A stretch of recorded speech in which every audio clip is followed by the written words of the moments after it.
podcast that we talk about a movie, but not just the story. We talk about the culture, social problem, and the big ideas behind the movie.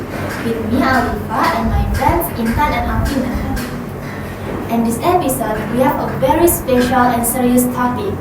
We are going to talk about a movie called Slumdog Millionaire. This movie is very famous around the world and it won many awards and it tells a story that can open our eyes. Yes, the movie was made in 2008. The director is Danny Boyle. This story is about a boy named Jamal Malik. He lives in Mumbai, India, and he grows up in a very poor place called a slum.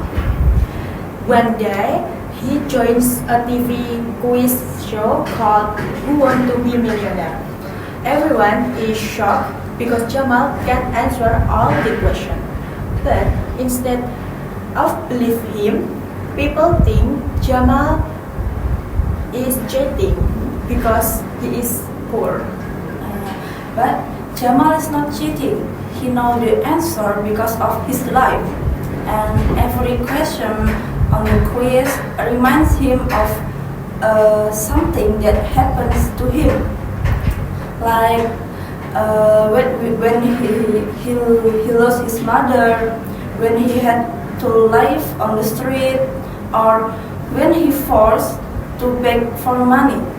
His life is full of danger and sadness, and he meets kind people, but also very bad people who wants to use children to make money. Yeah, this is not just, and this movie is not just about game or money. It is about real life. It is show us a cultural problem that still happens today. That is, children who are forced to become beggars. I think this is a big cultural issue. It is not only about being poor, but also how society, family, and the government treat poor children. And it is about system that doesn't protect them. I think this what you say this movie, this culture is not only in India, and we can also find this in many places, even in Indonesia, on the street, on a traffic light, in front of stores, small children begging while holding a baby. So I think that's why we must talk about this. Yeah, in this episode, we will talk about one big topic, that is child exploitation as beggars. And we will look at it from three cultural aspects, and they are all connected. Firstly, I will talk about social side, especially in the caste and social class. It is about how where someone is born and family situations can affect their future, and poor kids don't get some chances as others.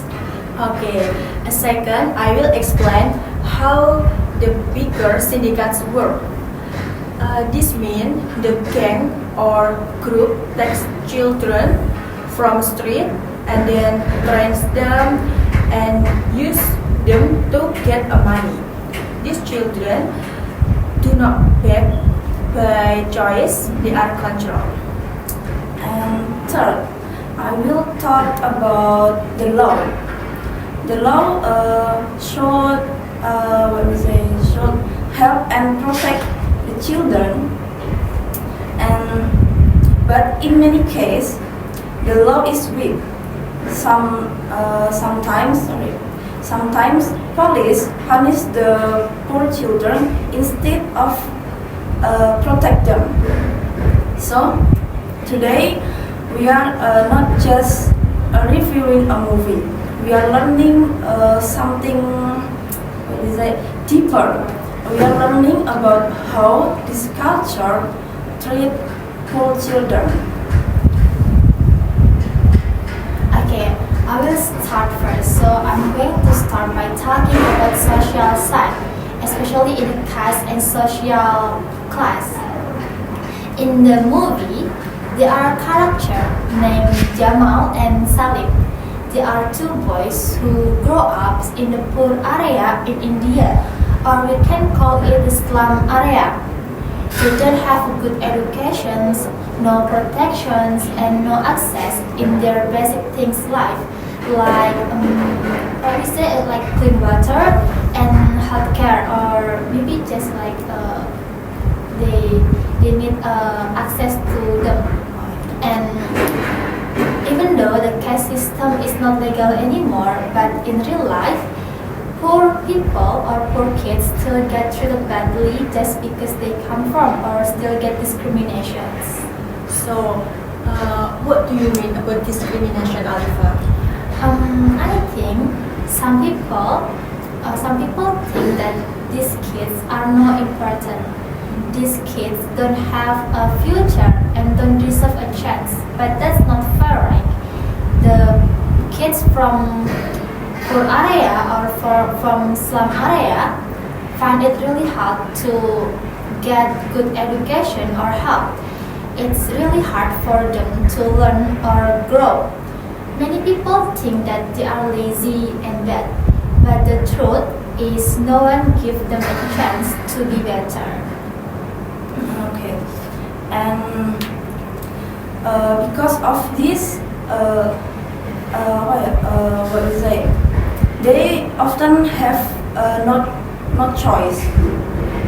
Without school and help, baking is sometimes the only way to live.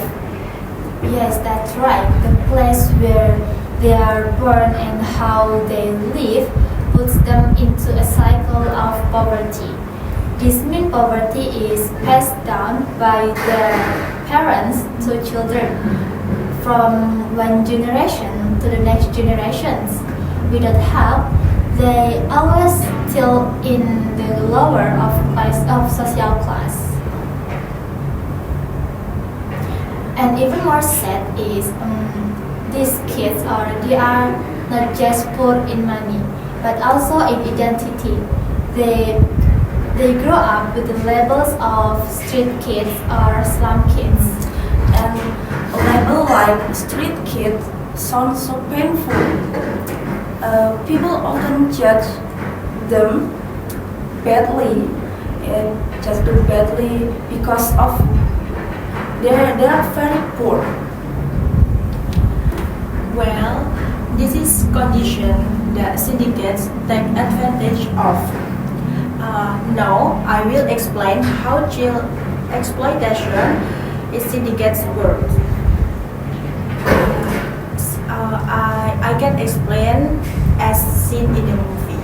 Okay, then go ahead. So, in the movie, there is character called Maman. He collect street children. The pretense of giving food and shelter, but this real goals is For money. yeah make Make children to make baking. Giving the money. Okay. no but this goal is make children into making tools many. Oh, okay. And So they are really trained for it, right? Yeah. yeah,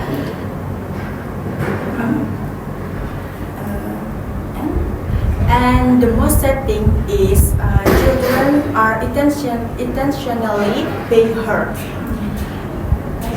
In the skin, there is scene that The kids make the kids, the child, the child make a blind, Oh, okay. Yes. and this is very cruel, I think. Yeah, it is kind of like what we see in the big city, right? We can look in around traffic light. There is a lot of child become beggars, and but we don't really know that if how they are really are, or someone making them to do it. That's right. The children do not receive money, and all money can go to the syndicate leader.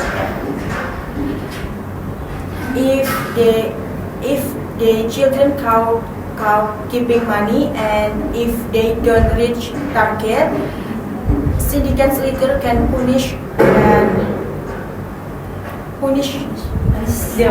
Yes. Okay, that's really sad, and often people don't know that these children have no choice about their life. So what about the law? Vin? Do you think the law can actually do something to help? That's a very important question. The law, the law is made.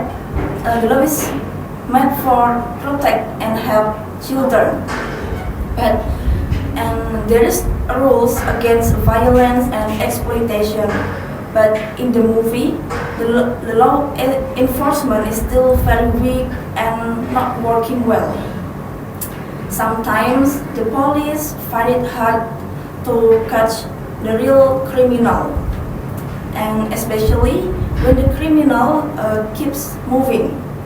No police ever caught Maman, yes, Maman, and or they stop his syndicate activity. So even worse, police was Jamal was tortured by police during the quiz because they thought Jamal is cheating. So the law doesn't protect victims. It's blamed on them. Yes. That's what happened. Poor children don't know where to go.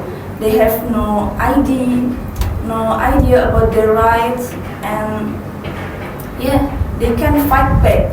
So what about the rich people? Do they get punished?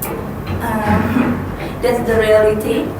The law is soft on the rich and hard on the poor people.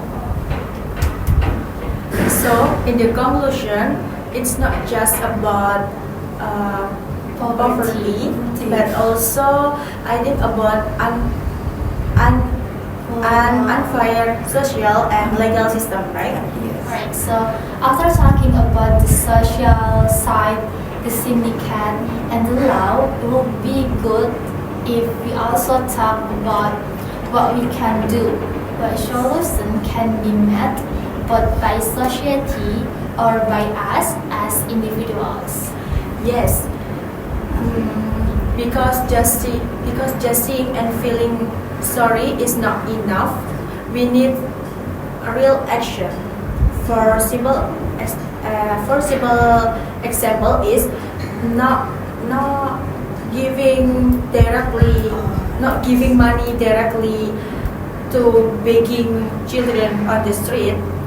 Not because we don't care, but because we want them to get out of the cycle of exploitation. That's true, Intan. Giving money looks like helping, but if we keep giving money without knowing the real story, we could be keeping children be street and begging. Yeah, we can also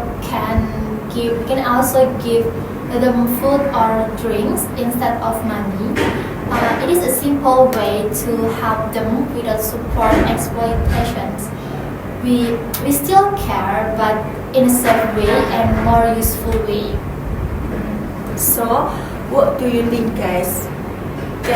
Can this culture be reduced? And or if you have a solution and opinion, you can comment in below. Okay, and I think that's enough discussion for this episode. See you.